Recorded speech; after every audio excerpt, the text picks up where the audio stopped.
Hey everybody, this is Alan Hensley, and I just wanted to make one more video just as a quick recap in the conclusion to my 10-part series on the 10 ways to prioritize how you save.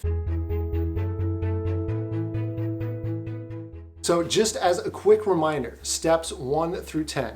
So step 1 was contribute enough to your 401k to receive the full employer match. Step number 2 was paying down any high interest rate credit cards that you might have. Step number 3 was build up at least 3 months worth of emergency cash. Ideally, 3 to 6 months is going to be within that range for emergency funds. Step number 4, max out your health savings account. So your HSA is a really powerful tool for saving for retirement, ensuring that you're putting as much as you can, and then hopefully you're paying for your health expenses out of pocket so that the HSA can grow over time.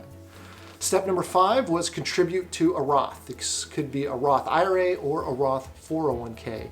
We can talk about the pros and the cons if you ever want to chat about that. Step number 6 was save for a house down payment. So figuring out how much you need to save for a down payment on a home, that's going to be different for everyone, but making sure that you're doing that either every paycheck or every month, this is something that you want to work into your savings goals. Step number 7, pay extra towards your student loans.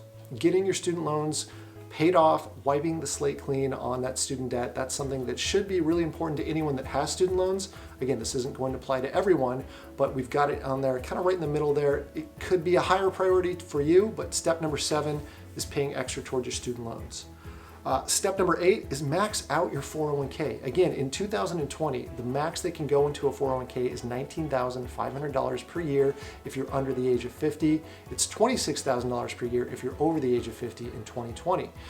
I've got a whole nother video that talks about after-tax 401k contributions. This could be a way for you to get more money into your 401k. I encourage you to check that out if you want to learn how to really supercharge your 401k.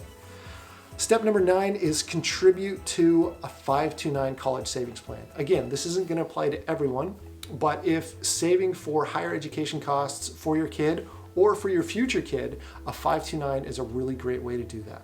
And then step number 10, if you've done steps 1 through 9 and you've still got money left over with your paycheck, open a brokerage account. Open a taxable investment account and start contributing there. You've got all these different ways to save, and that is one of the best ways to do it over time. Even though it's not a retirement account, an investment account can really help out in the long run. Thank you so much for watching these videos. I really appreciate it. Again, my name is Alan Hensley. I'm a financial advisor here in Seattle, Washington. If you ever have any questions about your personal financial situation, don't hesitate. Shoot me an email, give me a call. I'm happy to answer any questions you might have. I appreciate you watching these videos. If you have ideas for future videos, something you want to learn, let me know. But again, thanks so much. I hope you're having a great day. Take care.